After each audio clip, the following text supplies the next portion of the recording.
Start tonight with a round called Picture of the Week. I show the panel a topical image and ask them to tell me what's happening. So, what's going on here? That looks like Michael Gove easing himself onto a hard Brexit. Maybe just so simple, a poor person has just walked in the room. Is this what happens when you wake up and you realise that you're Michael Gove? I think he's realised that wasn't just a fart. He looks like a haunted Pez dispenser. Could you imagine if you bought a blow-up doll and you took it home and blew it up and it looked like... I reckon what you can't see behind it is Boris just stabbing away at him in the back. He's just had a fantastic idea, that's all. He's just had a moment of political epiphany. He goes, wait, I know, what if we ruined everything? OK, are you going to tell me exactly what it is? Yes, it's Michael Gove. Yes, it is. Wow.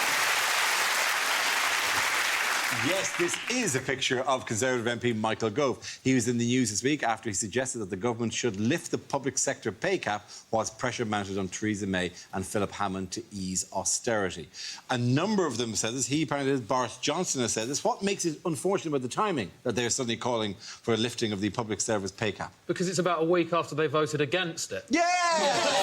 It's amazing. Like relatively empty words at this stage. It is almost as though this government haven't got a clue what they're doing. It's almost like a sat-nav sort of leading the country at the moment. It's just on make a U-turn where possible.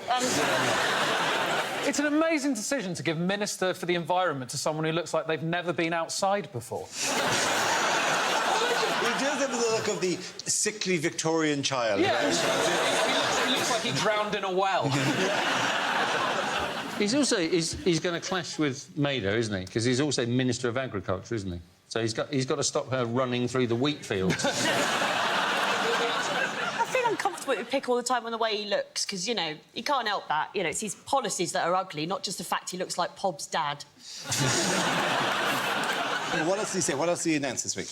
Is basically we're stopping foreign fishermen coming into our inshore waters so they can't scoop up our nappies and our turds. British turds. Yeah, British beaches. I think you'll find that is a British shopping trolley, senor. What I imagine now is that if I was in charge of a European trawler now, I would take it right out to the edge of that 12 miles and I'd have loads of fish food and I'd just dump it in the sea so all the fish come across. Just... Because it's 6 to 12 miles, that's all it is. And it's 6 to 12 miles in a kind of an environment in which fish can move very easily. We've kept ourselves a very small strip, haven't we? We've essentially given ourselves a fishing Brazilian. Yes. I think they're going to police it by stopping the foreign boats coming in by having Gove out on a rock somewhere, just in a pair of Speedos like that. They'll be like, oh, my God! But what, like a sign? Like Michael Gove lying across the rocks, luring Spanish fishermen to their death. You see it. Oh, my God, look at that disappointing blow-up doll! No matter. Pedro.